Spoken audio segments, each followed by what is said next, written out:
May 10, 1996.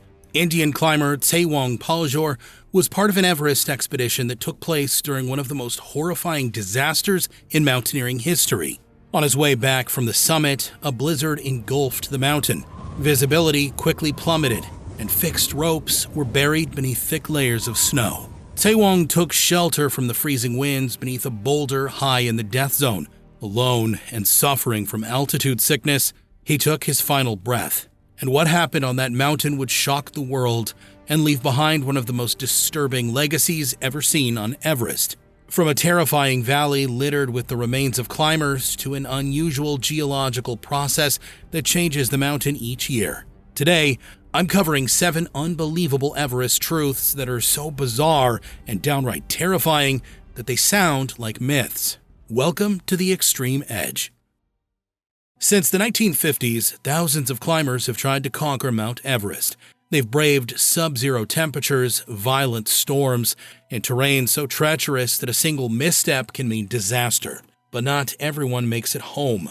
More than 200 climbers remain frozen across Everest's slopes, giving it a chilling nickname, the world's largest open-air graveyard. And what makes this climb so terrifying is that even the most prepared mountaineers are only minutes away from catastrophe. Avalanches, collapsing ice falls, and storms that appear out of nowhere all can strike without warning, leaving climbers in serious trouble. This is exactly what happened to Tsewang and 7 other climbers on May 10, 1996. Tsewang worked for the Indo-Tibetan Border Police and was used to high altitudes and the dangerous conditions of the Himalayan mountains, but on this particular day, even his training couldn't help. Many climbers on the mountain that day were caught off guard as the weather changed drastically.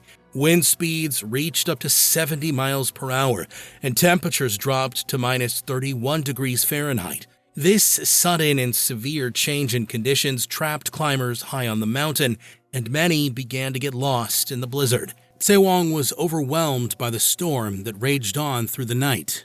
Delirious and without oxygen, he was forced to take shelter beneath a small rock over 1,000 feet from the summit, right in the middle of the death zone. Every second a climber spends here is a danger to their health. For those who cannot make it down, it becomes even more dangerous to retrieve their body. The weight of a deceased person combined with the dangerous terrain, extreme weather, and limited oxygen makes it an extremely risky operation. It can take multiple Sherpas and specialized equipment to move a single body, and the cost often exceeds tens of thousands of dollars. This is one reason why there are over 200 bodies on Everest even today. The presence of these bodies serves as a stark reminder of the extreme dangers and challenges inherent in climbing Mount Everest. As Tsewang sat alone on Everest, it's possible he feared his body would become just another frozen landmark on its high peaks. It's difficult to imagine the anxiety that filled his mind as he curled up in a ball, scared and hoping someone might save him. But there was no help coming. And this small rock cave became his final resting place. It became known as Green Boots Cave, named after the brightly colored boots on his feet, and his deceased remains would guide other climbers to the summit for nearly 20 years before it was moved to a more secluded location. Green Boots, or Tsewang, was one of 8 people who tragically lost their lives during the infamous Everest disaster of 1996. For those who die in and around the death zone, their bodies are left on the mountain, and today, hundreds lie scattered across the path to the summit. The enormous number of bodies frozen in time atop Everest brings us to our second truth. One particular section of the mountain is known as Rainbow Valley. While you might be thinking this is an area where beautifully colored prayer flags flap in the wind and climbers gather to speak about their accomplishments, you'd be wrong. Instead, it refers to a section of the mountain located just below the northern ridge, and hidden among them is one of Everest's most haunting stories. A tragedy so unforgettable, climbers gave her a chilling nickname. Tiny detour on this chaos train. If you'd like to be part of the extreme community, get early access to our videos and exclusive polls, come join us on Patreon. See you there. Located in the infamous death zone, the name Rainbow Valley comes from the brightly colored jackets, tents, and equipment of many climbers who took their final breaths on the mountain. Their frozen bodies remain scattered across the icy slopes, and like others on Everest, they serve as markers for climbers marking their way to the summit. One reason for the presence of so many deceased bodies in Rainbow Valley comes from its dangerous location. It lies right in the middle of the death zone. At these altitudes of 8,000 meters, or over 26,000 feet, the air contains only about 1/3 of the oxygen found at sea level. Now, this extreme lack of oxygen, known as hypoxia, makes it incredibly difficult for the human body to function, leading to severe physical and mental deterioration. In May 1998, Francys Arsentiev and her husband Sergei embarked on an ambitious expedition up the North Pole route and towards the summit. But fate was not on their side. Their journey was brutal, and they were forced to battle against extreme weather, treacherous terrain, and the ever-present threat of avalanches. But Francys was a woman of immense determination and patience. They pushed on, driven by their shared dream, slowly acclimatizing to the dangerously thin air of the death zone.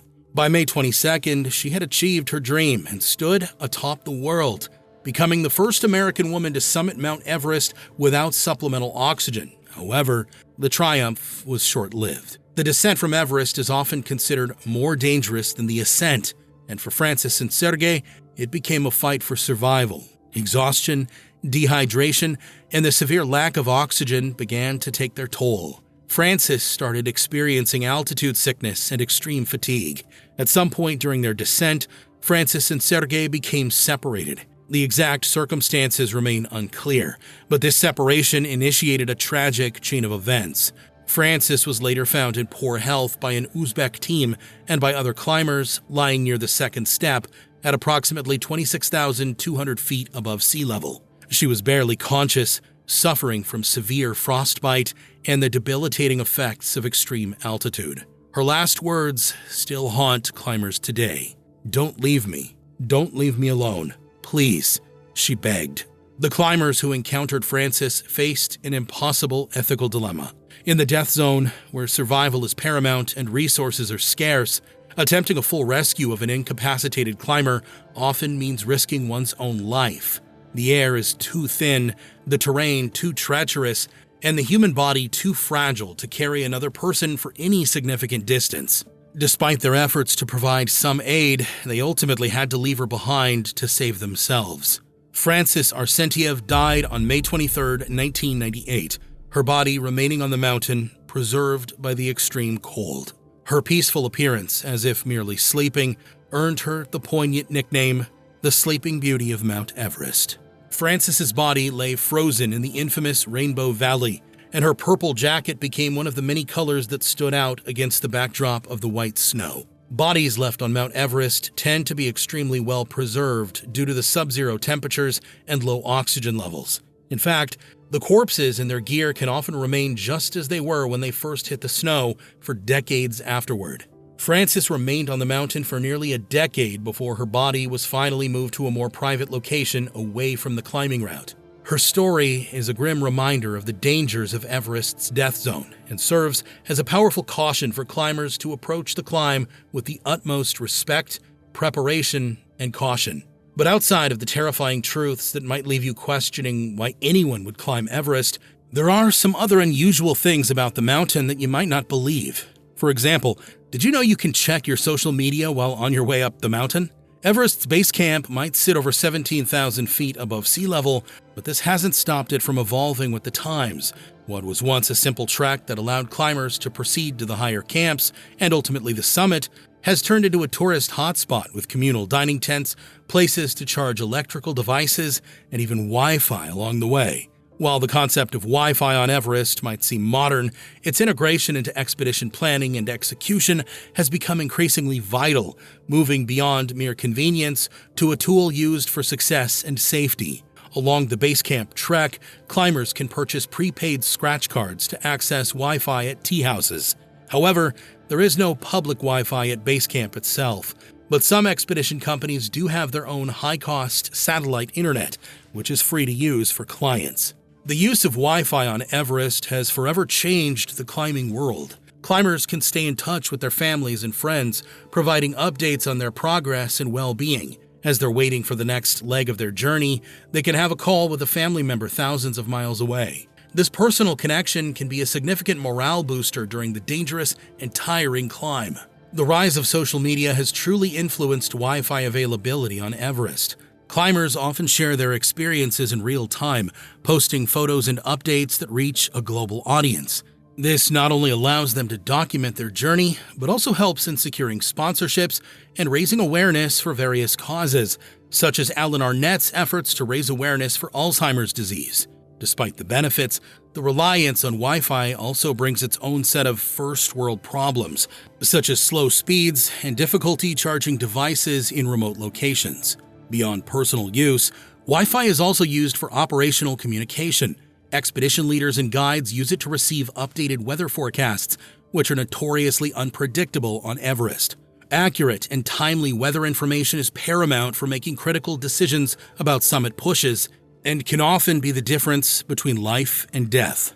Looking at how far Wi-Fi has come on the mountain, it's safe to say that if you had told Edmund Hillary that one day we'd be able to instantly send and receive messages using mobile phones, he might have called you crazy. But this is just how quickly things change in the world. However, what Edmund did know was just how taxing the climb can be on the body, leading us to our fourth truth. If you've ever climbed a small mountain or even gone on a long hike, you've probably returned hungry and ready to eat your way through a hamburger or pizza. If so, I'm sure you can imagine just how starved climbers feel as they climb for weeks on Everest. The physical toll it takes on the human body is incredible. As longtime viewers of the channel know, it takes a considerable amount of blood, sweat, and tears to reach the summit. But in reality, it takes an insane amount of energy. The average climber will burn up to 10,000 calories per day while on the mountain. To put that into perspective, a typical adult's daily caloric intake is around 2,000 to 2,500 calories. This means Everest climbers are burning 4 to 5 times the calories of an average person. To even keep up with this intensity, you'd have to eat around 40 cheeseburgers a day. Losing this amount of calories is due to a combination of factors. Firstly, the prolonged physical activity of climbing, often for 10 to 12 hours a day, is incredibly demanding. Climbers are constantly moving uphill, carrying heavy packs, and navigating challenging terrain. The energy required for muscle contraction alone is significant. Secondly, the extreme cold forces the body to expend a tremendous amount of energy just to maintain core body temperature. Shivering, even subtly, burns calories, and the body's metabolic rate increases to generate heat in sub-zero temperatures. However, the caloric demands skyrocket even further in the infamous death zone. In this oxygen-depleted environment, every movement becomes incredibly difficult, and the body struggles to perform basic functions. Here, the caloric burn can reach an astonishing 20,000 calories per day. But is it even possible to eat that much food in one day? How much do you really think you could eat in one sitting? Let us know in the comments. The reason for this dramatic increase is the severe lack of oxygen. At these extreme altitudes, less oxygen is available for the body's cells to produce energy efficiently. The body has to work much harder to perform the same tasks. To deal with this loss of calories on the mountain, climbers prioritize high-calorie, easily digestible foods, and they try to drink a lot of fluids to stay hydrated. Small, frequent snacks are critical. These include dried fruit, nuts, crackers, energy bars, and chocolate. These are lightweight and easy to prepare by just adding boiling water, making them practical for camps high on the mountain. Despite these efforts, weight loss is almost inevitable. Even well-trained mountaineers can lose 30 to 50 pounds during a 3-month expedition. But even against the overwhelming hunger, coupled with the loss of appetite due to the altitude, hundreds of climbers each year do everything in their power to reach the summit of this iconic mountain. But sometimes when they get there, some strange things happen. They get stuck in a traffic jam. Could you imagine being exhausted after climbing for weeks or even months, only to be met with a long queue at the top of the mountain? This is the reality for many climbers who painstakingly make their way to the summit. Traffic jams on Mount Everest occur due to a combination of environmental constraints, logistical challenges, and human factors, leading to increased danger for climbers. The primary driver is the extremely narrow window of favorable weather conditions, typically in May, which funnels a large number of climbers onto the mountain simultaneously. This can result in well over 100 people pushing for the summit at once. For those who have found themselves stuck at the top, they compare it to rush hour traffic. Climbers can become stuck at critical sections of the mountain, including the Hillary Step and the summit ridge. Images and videos have shown hundreds of climbers in a near continuous line, inching their way up or down. This congestion is intensified by the fact that the Nepalese government has issued a record number of permits in recent years, leading to a higher density of climbers on the mountain. Imagine this. You've climbed for weeks to reach the summit. As you inch close to the end, you come to a complete standstill just a few thousand feet from the top. You're exhausted, cold, and beginning to feel the effects of the altitude. The wind howls at your back, and at any minute, a storm could devastate the mountainside. But now, you're stuck in a long queue on top of the world's tallest mountain. This has been the reality for many climbers, and some have paid the ultimate price for the standstill. On May 22, 2019, Anjali Kulkarni, a 55-year-old Indian climber, found herself stuck in a traffic jam at Camp 4, 26,000 feet above sea level. This is directly within the notorious death zone. Anjali was forced to wait here for a significant amount of time, yet as the minutes passed, her body grew increasingly weak. By the time she finally made it to the summit and began her descent, things went from bad to worse. The prolonged exposure to the altitude left her in a severely weakened state, and she fell ill above Camp 4. She could no longer walk on her own, and a short time later, she passed away. Her passing stands as a startling reminder of the dangers associated with long queues on Everest.